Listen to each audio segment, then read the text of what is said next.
Jack Rosen and Claire Stanley sit in the NDRN conference room in front of some very nice paintings. Welcome for this special edition of PAVA IRL.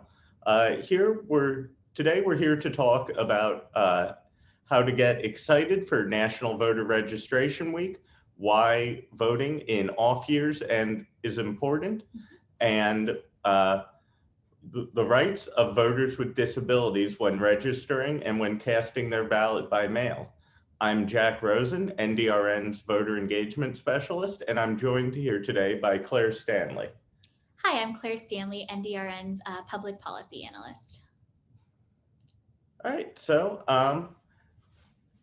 this Tuesday, September 28th, is National Voter Registration Day. So depending on when you're watching this, you should either get ready to celebrate National Voter Registration Day, or you may be thinking, oh, I missed it. But don't worry, it's never too late to start registering voters.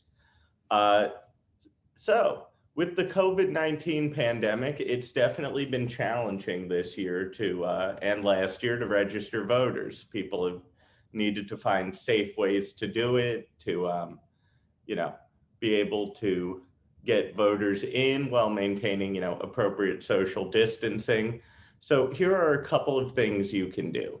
One thing you can do is hold your voter registration drive outdoors. If your P&A has a parking lot, you can just set up a table and some folding chairs and let people know that, okay, from 12 to 4 on this Tuesday, we'll be registering voters and answering any questions you might have. You can advertise it ahead of time on social media or by emailing clients to let them know that you'll be having a voter registration day event.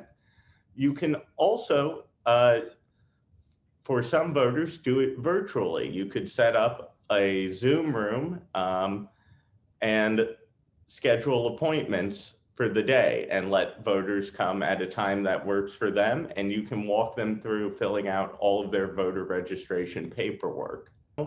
That you might not be voting for president or your member of Congress this year, there are so many races on the ballot that affect voters with disabilities. For instance, in plenty of jurisdictions, the town sheriff and the local district attorney are up for election. And those are two positions that can have a huge impact on voters with disabilities. Sheriffs can decide if someone having a mental health crisis is going to be met with a trained response unit that knows how to de-escalate the situation, or if it'll be armed officers showing up. District attorneys can ensure that people with disabilities get the treatment they need and don't end up in the carceral system. Registering is just half the battle. Part of it is knowing your rights to make sure you're able to register and cast your ballot. Is there anything you think people should know? Definitely. So in order to vote, you have to first register to vote, which we all need to remember to do. And that's what this holiday is all about, to remind us to go and register and how to do it. For persons with disabilities, there's a lot of resources out there to help you register. And there's actually a law called the National Voter Registration Act, NVRA. It was implemented back in 1993. And one of the requirements under this law is that certain public services have to assist persons with disabilities to register to vote. So these are services that receive state funding or generally serve people with disabilities. So for instance, the P&As definitely qualify that. So if you contact your state P&A, they can help you register. It might also be Centers for Independent Living, as well as many other services. And they can help you with a whole slew of things when it comes to registering. So if you need physical help with it, if you need someone literally to fill out the paperwork for you, they can do that. If you need help going online and doing it, they can do that. So don't think, oh, they can only do it one way. It's their responsibility to help you register. So super important. Another thing to remember is that under the Americans with Disabilities Act, your county and or state need to make sure that your voter registration process is accessible. And I often think about registering to vote online because that's where most states and counties go now. You register online. Under the Americans with Disabilities Act, that has to be accessible. I know a lot of times you hear unfortunate stories about websites not being accessible.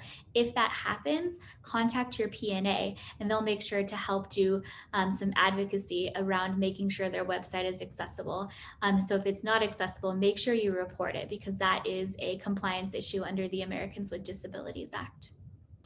So let's talk about making something accessible via mail. So when we're voting via absentee ballot, they do have to make it accessible. Under the Help America Vote Act, HAVA, and the Americans with Disabilities Act, it has to be accessible via mail. However, it's not always going to look exactly the way you want it to look for different privacy and security reasons.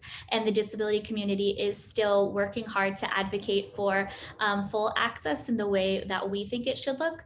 Like, so for instance, I'm blind. I would love my ballot in Braille. You're not going to get it in Braille for a whole slew of different reasons, but they do have to come up with some kind of process to make it accessible.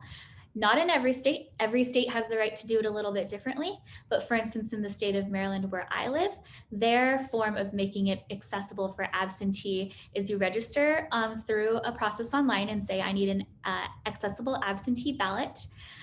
They email you the form, you fill it out online, so you can use your screen reading software or whatever assistive technology to do it online. Then you have to print it out, then you have to fold it up and put it in an envelope and send it in.